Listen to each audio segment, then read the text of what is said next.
I hope that you have learned a lot from your readings and meditation of Matthew chapter 2 verses 1 to 12. Yan po ay isang familiar story. Hindi ho ba? Hindi ho ba? Oftentimes, naririnig natin yung passage na yan. Yan po ginagawang sermon ng mga pastor tuwing Christmas. It is usually associated with the birth of Jesus Christ. Mamaya mapapansin natin no, na may kalayuan dun sa birth ni Jesus Christ, itong event na ito. But nonetheless, it is usually connected to the birth of Jesus Christ. So, I hope that you have gained a lot. Ating titingnan ngayon kung paano didiskartehan. No? I would just mention enough points just for you to understand kung paano i-interpret ang isang story. Okay? I won't go through the passage anymore. I won't read the passage anymore. I assume that you have already read through Matthew chapter 2. Ngayon, how would we approach this? Una-una, kailangan basahin natin yung buong aklat. Yes, make that your conviction. Na kapag papag-aralan natin o magbabahagi tayo ng mensahe mula sa isang passage of Scripture, kailangan meron tayong knowledge of the book. We have to read through the entire book. Kung hindi naman, kumuha tayo ng isang handbook, no, and go through the overriding information, no, yung overall information ba ng book para meron tayong ideya doon sa konteksto ng kabuuang aklat. At ito yung umaangat na tema. This is how I would compose, itong tema ng buong aklat, since ang repeated ideas is that of the kingship of Jesus Christ. Ito yung kanyang pinupunteriya. Ito yung kanyang tema. Jesus Christ is the divine King of the Jews who came to establish His kingdom. Yan po yung thrust ng manunulat. Ang i-present sa mga kanyang mambabasa, no, na si Jesus Christ ay hindi ordinaryong tao, hindi ordinaryong hari, but He is divine. He is the Messiah. At siya ay naparito upang itatag ang kanyang kaharian. So that is the overriding theme of the whole Gospel of Matthew. So ang author, and you may want to expand this, by the way. Ang author ay si Apostle Matthew, o siya ang kanyang pangalan ay Levi or Levi, at siya po ay tax collector. Ang recipients, the recipients of Jews, and this is seen in the Jewishness of the book. Very, very Jewish. Marami siyang mga characteristics, no, na nagpapakita na itong aklat na ito ay kinompose para sa mga Hudyo. At ang layunin ng manunulat, very evangelistic. Ang nais niya i-present niya si Jesus Christ as the Messiah, as the divine King of the Jews. At kapag sila ay makumbinse, then that would mean the logical response, no, is to put one's faith in Jesus Christ as the Savior, the Lord, no, and the King. So mahalaga yung mga perceptions natin tungkol kay Jesus Christ na founded dapat on Scripture. And this is the way Matthew, the Apostle Matthew, presents the Gospel. Kaya ang tawag dito ay the Gospel according to Matthew. Ngayon, tingnan natin kung papaano yung mga sections ng aklat point to the overriding theme of the book. Paano siya nagko-contribute dun sa remote context o yung konteksto ng buong aklat. Chapter 1 to chapter 4, mapapansin natin ang preparation of the king. Bawat aspeto nito ay nagpapatungkol dun sa paghahari ni Jesus Christ. Chapter 4 verse 17 all the way to chapter 7. Yan naman ang the preaching of the king. This is often titled as the Sermon on the Mount. Yung una niyang preaching, no? And notice it's all about the kingdom. The kingdom. Paano ba mamuhay ang isang nagsasabi na siya ay miyembro nitong kaharian na ito? Pero so that teaching revolves around the principles of the king, no? With regard to his kingdom. Chapter 8 to 10 deals with the power of the king, yung demonstrations, iba-ibang uri ng demonstrations ng hari, no? Ng kanyang kapangyarihan. His power over nature, his power over sickness, his power over death, his power over demonic forces and all that. So yan, makikita po natin. Napapaloob dito sa mga chapters na yan. And then we see a turning point. Makikita natin yung opposition to the king. The progressive opposition. So tinanggihan siya ng bansang Israel. Yung bansa na kanyang pinuntahan para isalba, they as a nation, they rejected the Messiah. And we see that, no? Starting with chapter 11, and it will culminate, of course, in the death of Jesus Christ. Nagkaroon ng shift sa ministry ni Jesus Christ dito. Nung nagsisimula na yung opposition, yung public opposition doon kay Jesus Christ, he turned now to focus on his disciples.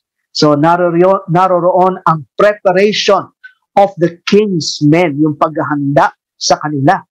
And then the presentation of the king, no? Kung saan pumasok si Jesus Christ doon sa temple courts, no? At makikita natin yung mga iba-ibang storya with regard to his presentation as the Messiah, as the king. Chapter 24 to 25, the pending return of the king. Samot-saring mga storya, mga parables tungkol sa pagbabalik ni Jesus Christ. And then this is followed by the passion of the king. Yung kanyang suffering, and of course, yung kanyang pagkamatay. And notice, yung sa pagkapako niya sa krus, may yung accusation sa kanya na pinaskil sa krus.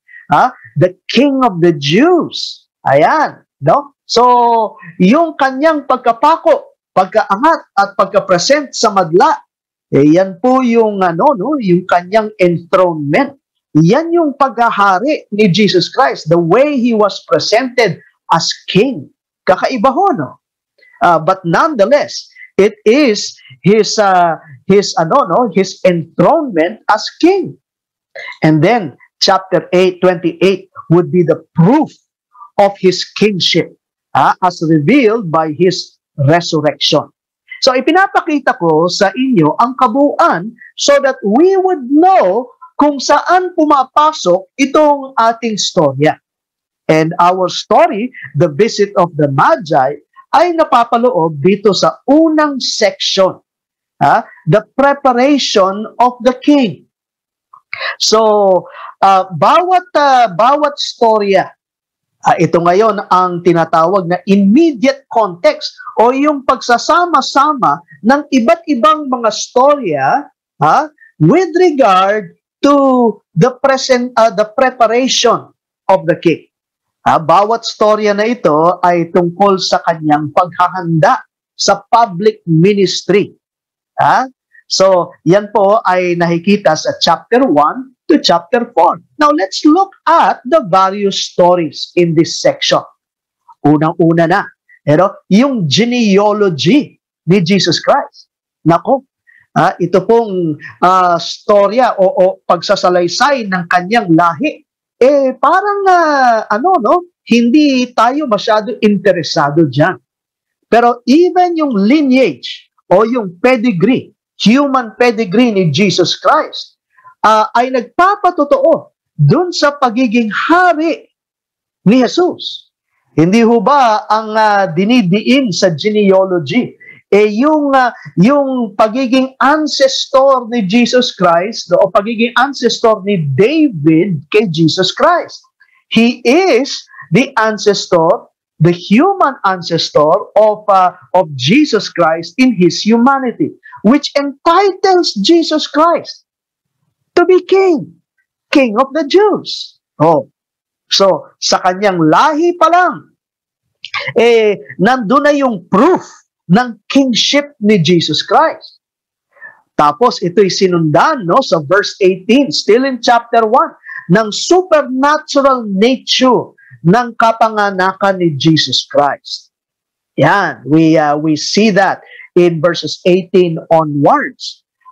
Again, this proves that he is not only human, truly human, but he is truly divine. Ito yung vessel, yung virgin birth, ang milagro, that saw to it that the divine, the divine Jesus, became also truly human. Kaya ang ating pananampalataya kay Jesus ay yung pananampalataya sa kanyang pagka-Diyos at pagkatao. And then we see the passage of Scripture that we are dealing with. Itong chapter 2, verses 1, all the way to verse 23. At kung i-describe natin itong passage na ito o itong section na ito, it is the search and worship of the Gentile Magi proves that he is the divine King of the Jews. It's interesting na ang ginamit sa storya ay mga hentil, Gentiles. Ang sinusulatan niya is ang mga Hudyo. Again, I find that interesting dahil parang sampal ito sa mukha ng mga Hudyo. Of all people, the Jews should have recognized Jesus as the Messiah. Dahil in-entrust ang lumang tipan, ang Biblia, dito sa mga Hudyo, hindi ho ba? And Jesus Christ fulfilled all the prophecies in the Old Testament. Siya yung fulfillment ng lumang tipan. Ang sinasabi ng manunulat, tingnan nyo, buti pa ang mga pagano, na-recognize nila ang divinity and also the messiahship of Jesus Christ, the kingship of Jesus Christ. And then, another story that is adjacent to this is that of the baptism of Jesus Christ. And once again, the baptism shows us that Jesus is divine. Remember what the voice from heaven, God the Father, exclaimed. Sabi doon this is my beloved Son, in whom I am well pleased. So he is God, the begotten Son. No? And then in chapter 4, we see the responses to the temptation, the temptation of Satan. And this also proves his divine kingship. So, lahat ng mga storya na napapaloob dito sa segment na ito, sa unang major section, points to the preparation of Jesus Christ. And yung paghahanda niya shows us his divinity or his deity, his kingship. Siya ang tunay na Mesiyas, ang tagapagligtas na pinangako sa lumang tipan. Okay, so now let's proceed to the story itself at iisa-isahin natin itong mga characters na ito. Again, I won't do all this for you, pero just enough para ma-whet yung ating appetite. Sana mas mas maengganyo tayo, ma-motivate tayo to do this. Such as, sino yung mga magi? Ayan, the magi seems to be a major character dito sa storya na ito. May bida, may kontrabida. Narariyan si King Herod. So, again, try to understand, sino ba ito si Herod? At ano yung role niya dun sa storya? Tapos si Herod ay may pinatawag itong mga Jewish religious leaders. They were knowledgeable in Scripture. What is their role in the story? And then, it also mentions all of Jerusalem. Sabi doon all of Jerusalem was disturbed. They were disturbed together with King Herod. Ba't sila nagulumihanan? But why were they disturbed?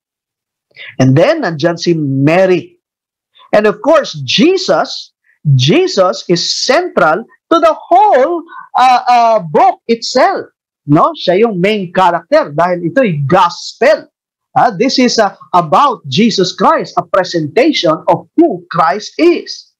And then the narrator, papansin natin, may nagkukwento. At ang nagkukwento, of course, yung manunulat, si Matthew himself.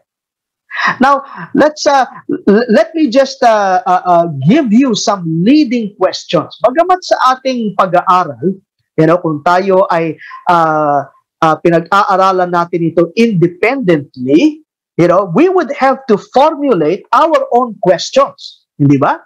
Kaya nga, kailangan, marunong tayo na magtanong, ng mga pertinent questions. But let me help you out in sharing some of these questions that would lead us into investigating more about the scene, the story. Who are the Magi and where did they come from? Ayan, marahil may mga ideas na tayo, pero try to research. Try to research. Minsan makakatulong ang ilang mga komentaryo na siyang magbibigay sa atin ng historical background. Who is Herod? Why was he afraid? So something to ask ourselves also, di ba? Hindi ho ba siya yung hari na siyang naghahari sa bayan ng Israel? So bakit siya matatakot sa pagdating nitong mga tao na to? Sa geography, how far is Jerusalem from Bethlehem? Kaya ko naman naitanong ito because this is pertinent to the story. I-compare nyo yan doon sa pinanggalingan ng mga Magi. Where did the Magi come from? At how far is Jerusalem? Kung nasa saan si Herod, doon sa Bethlehem kung saan napanganak si Jesus Christ. So how far are they from each other? Now, just a sample, patikim lang, isa sa mga na-discover ko doon sa Magi, ay ito. The ancient Magi were a hereditary priesthood of the Medes, known today as Kurds, and credited with profound and extraordinary religious knowledge. Ito yung mga pinupuntahan ng mga hari, nagpapakonsulta, nagpapa-advise. At sila merong mga iba-ibang religious writings, and they would consult the gods, they would consult the spirit world, diba sa mga pagan feature ng pagan religions, binabasa rin nila yung movement ng heavenly bodies, at how this is connected with life here on earth. Ang tawag po dyan astrology. Sa ating mga kaibigan, mga Chinese, nandyan yung feng shui. At minsan tayo nagbabasa ng ng ating zodiac, yung horoscopes natin. So yan nababatay sa paganong paniniwala na yung movements of the heavenly bodies ay may effect sa atin. Kaya nga itong magi, no, coupled with mystical knowledge, no, oftentimes, no, lumalabas yung term na magic, which means something mystical, something that has to do with the occult. So, ito yung background ng mga magi. At isa pa. Sabi rito, after some magi who had been attached to the Median court proved to be experts in the interpretation of dreams, Darius the Great established them over the state religion of Persia. Ayan, no? Mukhang mga Persians ito. Saan ba yung Persia? Titingnan natin yung ating ancient geography. So, malayo-layo. So, itong ginawa ni Darius na pag-establish sa kanila, dito sa Persia as religious leaders of the state religion of that empire, gave them civil power, civil authority. Kaya merong kapangyarihan itong mga magi na ito. At hindi malayo na yung pagbisita nila sa Jerusalem, may kasama yang mga bodyguards. Nakakatawa, no, na oftentimes 3 lamang ang traditional belief natin na pumunta doon sa Jerusalem. But that is not enough to create a commotion. Kaya nagulumihanan ang buong Israel, pumunta itong mga magi na ito. Meron silang kapangyarihan, authority, no? They were rulers, they were also civil rulers. Pumunta na may dalang mga bodyguards, no? May convoys sila. Ayan, kaya nandun yung na-disturb ang buong Jerusalem. At this is not according to the usual protocol. Kapag ikay may dalang foreign army, mukhang gera ang ibig sabihin niya. Pero hindi naman sila ginera. So, this would give us an idea of what was taking place doon sa pagbisita ng mga magi. Again, I hope mas lumalawak ang ating understanding dito sa passage of Scripture na ito. Kaya minsan ang term na lumalabas dito sa magi, hindi lang magic, pero magistrates. Dahil itong mga magi na ito ay may civil authority. Now, let's look at the scenes, the various scenes. Tingnan natin ang scene 1. So, yung scene 1, verses 1 and 2, talks about the arrival and the inquiry of the magi. Nanggaling sila sa malayong lugar at ang kanilang katanungan, yung inquiry nila, where is to be found the King of the Jews? Interesting, isn't it? Dahil ang hari during that time appointed by the Roman government, itong si Herod. Kaya nga ang tawag sa kanya King Herod. The king of Israel, the king of the Jews. But he was not a legitimate king as we can learn from our research. Siya po ay hindi Hudyo, siya ay isang Idumean. So he was an illegitimate ruler. Abay, ang tanong nitong magi na ito, where is to be found the king of the Jews? At ang nais nila ay sambahin itong hari na ito. Again, something interesting. They saw in this king, na hinahanap nila yung worthiness to be worshipped. So alam nila na kakaiba itong hari na ito. So yan ang makikita natin sa verses 1 and 2. And then the scene changes. Nandun yung alarm. Sabi ko nga, nagulumihanan si Herod at maging ang buong Jerusalem. At nag-proceed to investigate itong si Herod. Siyempre, ang pinatawag niya mga religious leaders. At tinanong niya, totoo ba itong sinasabi nitong Magi na ito? And you know what? Medyo hindi lang interesting, pero humorous also.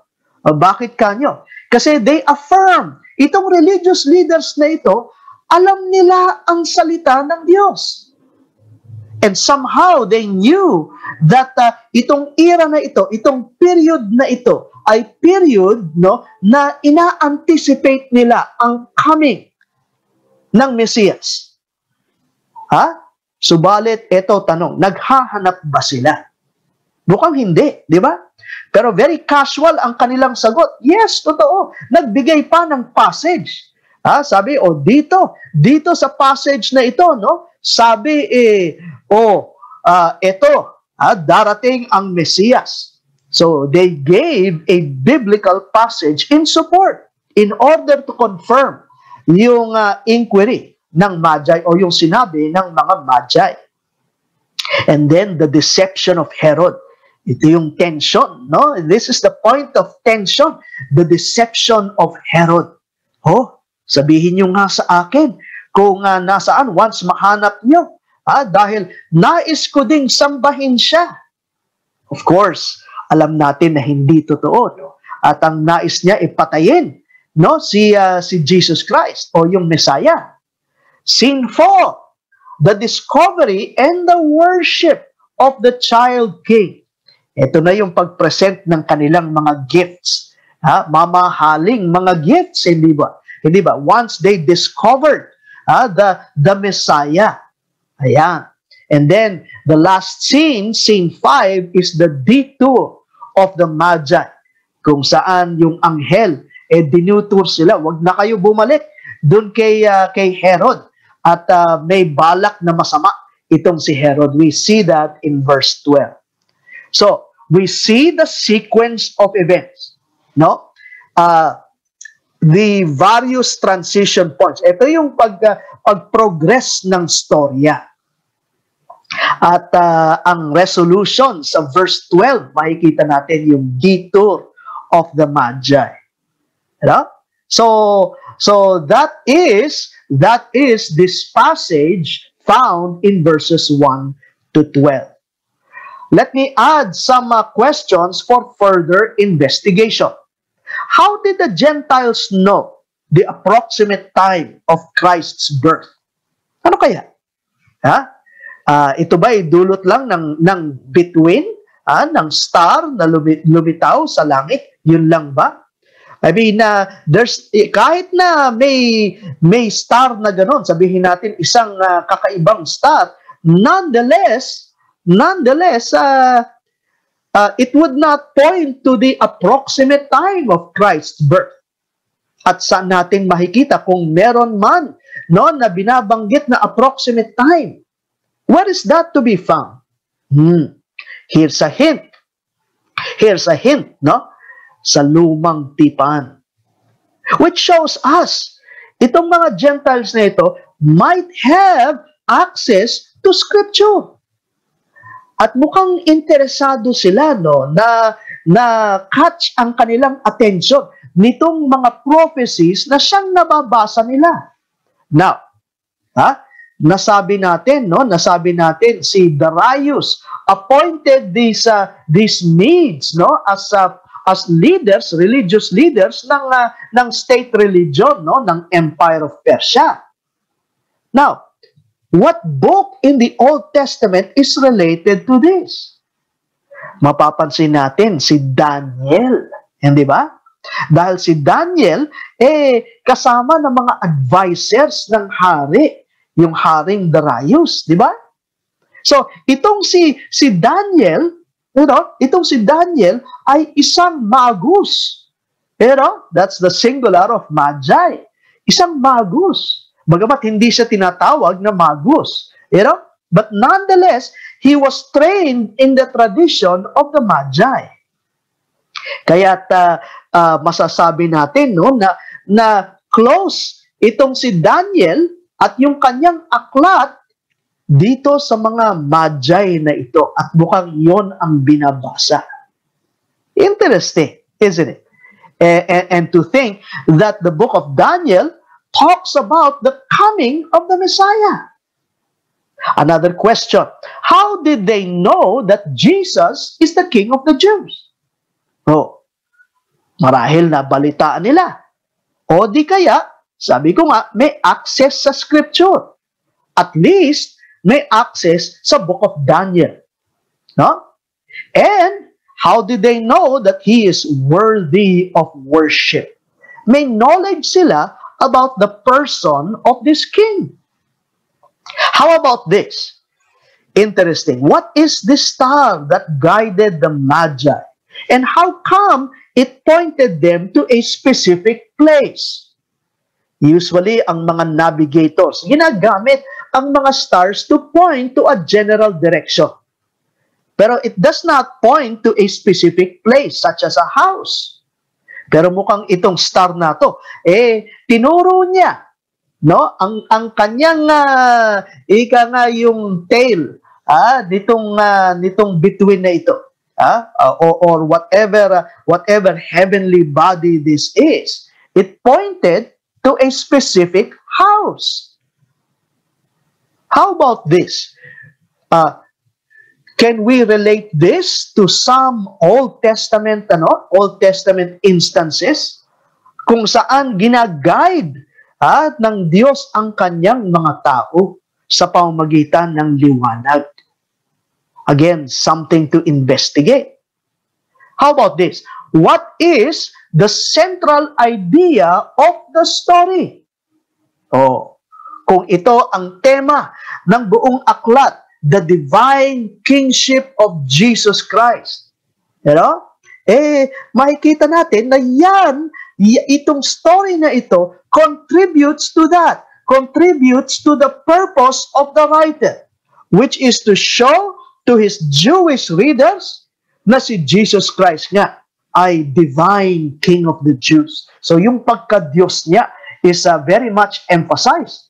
And let me ask you, what is the response to the divinity of Jesus Christ?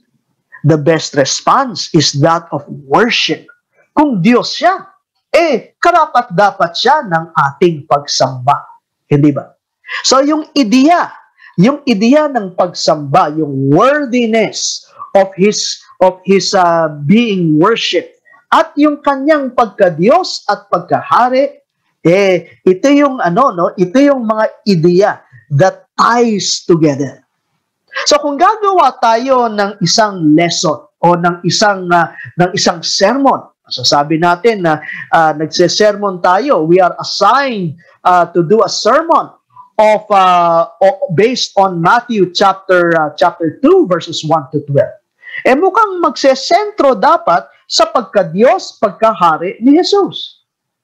And it would also isang major idea also would be the worship of the Magi, o yung uri, yung quality ng kanilang pagsamba, dahil ang kanilang intensyon ay sambahin yung hari, hindi po ba? So with that, those are the two issues that are quite prominent. Who is Christ, and how should we respond to His person? No? So doon umiikot ang central idea nitong storya na ito. Now, let me give you some thoughts. No? Ito something that you may think about na maibahagi nyo based on this story of the visit of the Magi. What principles can we draw from this story? Focus on worship. Now, here are some characteristics of the Magi's worship of Jesus Christ. Now, understand, nasa preparation pa lang tayo, pero the preparation stage nitong hari na ito, nagpapatotoo doon sa doon sa kanyang divinity at yung kanyang pagkahari. The preparation of Jesus Christ points to his divinity and points to his kingship. Now notice the response of the Magi. The Magi's worship was based on a clear understanding of who Jesus Christ was. And therefore, here is a devotional point. True worship is found or founded on biblical knowledge. Hindi po ba? It does not exist in a vacuum. In other words, ang totoong pagsamba, ang genuine worship, hindi basta napulot sa ere. You know, it has to be, Jesus Christ has to be revealed to us. And of course, God's revelation to us today is through Scripture. So, true worship is based on biblical knowledge. How about this? Knowing the significance of Jesus' person made worship the Magi's earnest pursuit. Nanggaling pa sila sa malayong lugar, hindi po ba? Pero walang nakapagpigil sa kanilang pagpursue na masamba itong hari na ito.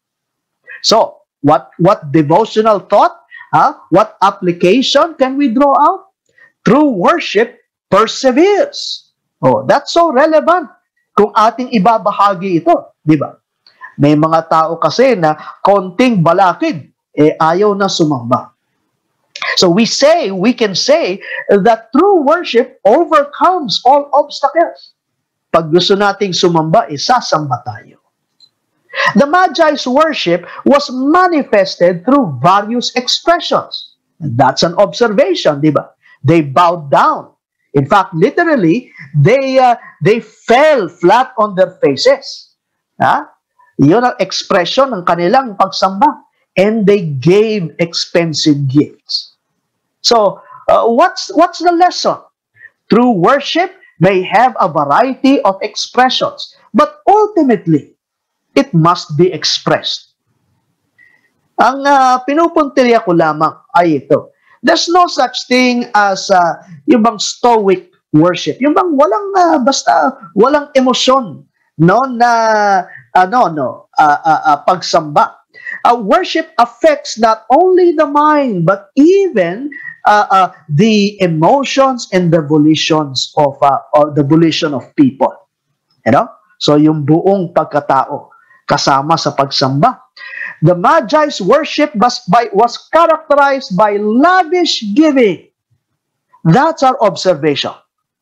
Well, the lesson? True worship involves sacrificial giving. There is giving that is not worship. But there is no worship that does not give. Relevant? I hope so. I hope you would be able to share this, and I hope that this would speak to the hearts of the people who are listening. The Magi's worship resulted in obeying the directives of the Lord. Nung sinabi nung anghel, wag na kayong bumalik, aba sumunod sila. And that's an important observation, di po ba? And in relation to worship, true worship leads to a life of obedience. Anything short of obedience cannot be called worship. So I hope that this gives you a picture of the process ng pag-interpret ng narratives. At binigyan ko pa kayo ng extra some devotional thoughts na inyong mababahagi galing dito sa passage of Scripture na ito.